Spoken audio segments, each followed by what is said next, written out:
Let's get salty! Everyone, Zeddy here again today with a brand new video, and we've been talking a lot about the rotation coming up because, well, we have not a lot else to talk about, but it is going to be a major rotation.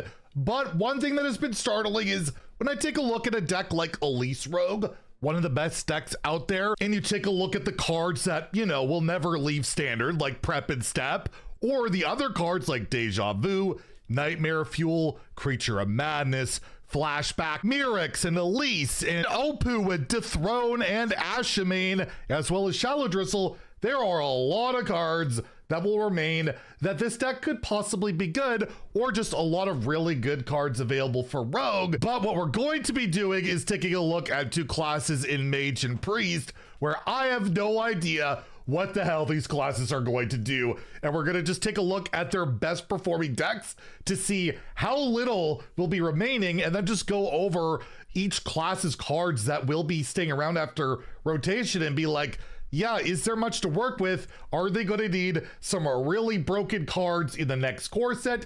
And expansion should be a lot of fun if you enjoy the content on the channel. By the way, feel like I've earned your subscription, please hit that sub button down below. Give the video a like as it helps the channel out a lot. So all you gotta do to really get a good idea of how screwed Mage and Priest are right now is let's take a look at the cards that will be leaving in these decks. It should be a lot of fun just to see it like more visual rather than talking about like we have. So we can get rid of Seabreeze Chalice. We can get rid of Photon Cannon. We don't know about Glyph. It's in the core set. Let's just assume the core set cards stay. We can get rid of Shield Battery. We can get rid of Resonance Coil. I believe Rising Waves will rotate as well. Warp Gate, Chrono Boost, Sleet Skater, Bob, Kagdar, Artanis, and Colossus. And we are left with nothing. I got rid of Ysera by accident. Ysera will be there.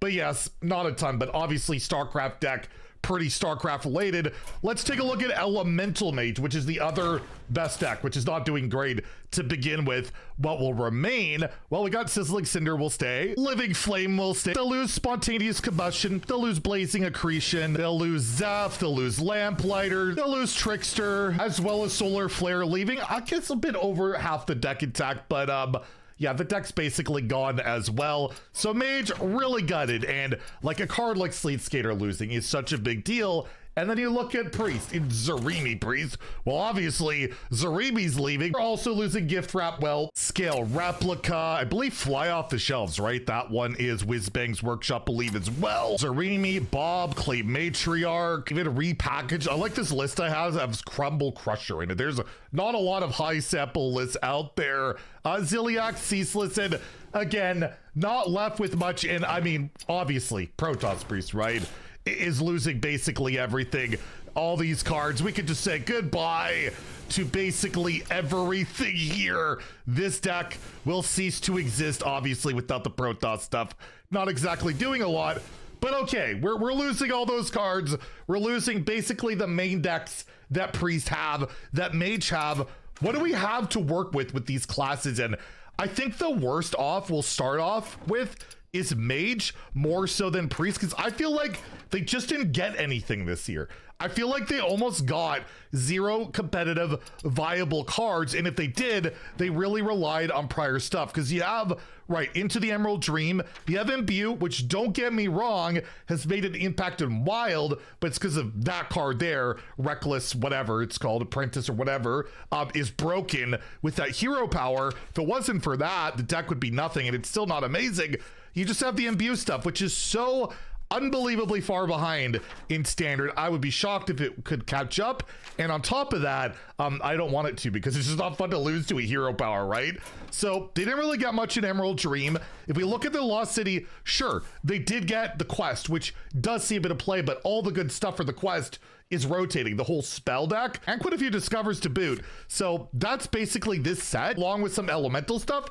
But again, all the elemental stuff is leaving, and everything else is kind of around the quest creating cards. Got like stuff like Osk, which has done absolutely nothing. A bunch of cards that have never seen play. Like the majority of these cards have never seen competitive play. And then we have Across the Timeways, which basically Mage skipped. Like, right? You got Arcane Mage, which is not great, and buy one, get one freeze leaves, which is super important to that deck, even though it's already bad. You got Toki, which sadly is typically the worst part about Toki Mage. It's like playing Protoss Mage without the way to win. That's basically what you're doing, is griefing your opponent through stalling, and there really isn't much else, to the point where Anomalize, I played this again on my stream the other day. I'll just put my reactions first. Good Anomalize coming. World's first.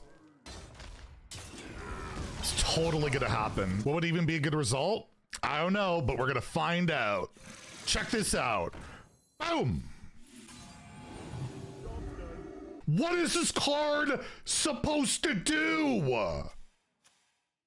What is it ever supposed to do? It is the worst card they have ever made. There's no good roll. What is the point of it? I genuinely have never seen a card where there's literally no point of it. It can never be good. I don't know what this card is supposed to ever do. It doesn't have a high roll. It just has a lot of low rolls. And overall, like, what are we doing with any of these cards, right? The Mage set is horrifically bad, where, like, can we buff some stuff, or can we give Mage something to work with? Because it feels like this entire year we just played old Mage decks with like 1 or 2 new cards thrown in, which has been pretty brutal. As somebody who has played more Mage than any other class in Hearthstone, I just hit 12,000 Mage wins on the America server. I like Jaina, okay? And yeah, Priest, I feel like is a better shot to be okay, mainly because this last set wasn't horrifically bad. Like, I've seen people experimenting with like the hand buff stuff, like Amber Priestess, Power Word Barrier, especially like Disciple of the Dove, in like conjunction with other decks, and it's been working okay.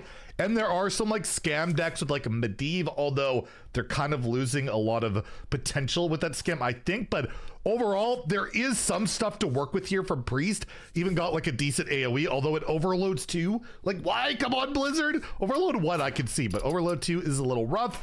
For Lost City, they got a very narrow quest where if there's no holy spells and shadow spells, you know, to support this, it's no good. They're losing the drink, and this is already not good enough with it, that yeah, this set, a lot of this stuff is not gonna make a ton of a difference. And even like the Wilted Shadow deck, which saw a bit of play, loses the bandages. Like, none of this stuff has a lot of support going on, and the majority of these cards have never seen the light of day, and I can't imagine will, with like, you know, a bit of breathing room from the other you know, decks rotating and cards rotating.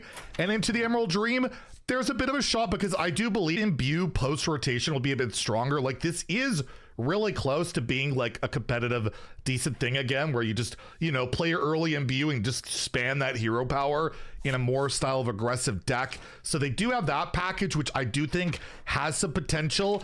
And Elune, you never know with Aviana, Elune's Chosen cheating that much mana, but you're not gonna have a great way of like cheating it out, right? The whole high roll is rotating, where you can make your top deck cost 1. So it's going to be a very scary world, is what I'm saying, for Mage and Priest. I have not seen a rotation where I feel like every major archetype, every deck that's at least remotely competitive for a class has been outright gutted, and there's nothing left. I feel like every other class, like just Death Knight, for example, you know, they still have leeches. Leeches alone are so freaking good that you know that they're not going to be in the worst spot in the world. They got Hideous Husk. They got that stuff going on.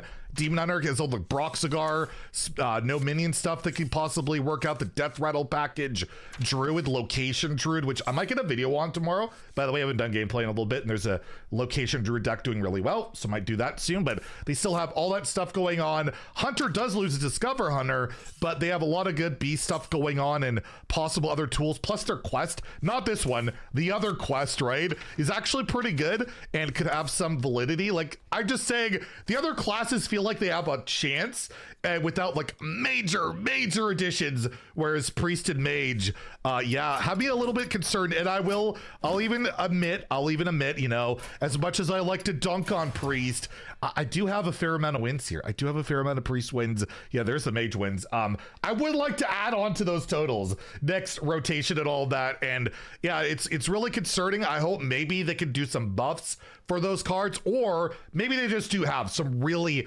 really insane expansion coming, right? The first expansion or whatever, that we should be too concerned, but I can't help it. As somebody, especially who's played a lot of Mage, I'm pretty concerned about the validity of those classes in the next month or two. Anyways, let me know what you think about this somewhat rambling, weird video about, you know, classes being viable maybe in a couple months. But that's what happens when we don't get new decks to play for the most part, and we're waiting for a balanced patch rotation, all that good stuff. Blizzard, please give me some content. Anyways, if you enjoyed the video, please like and subscribe. Have a great day and stay salty, my friends.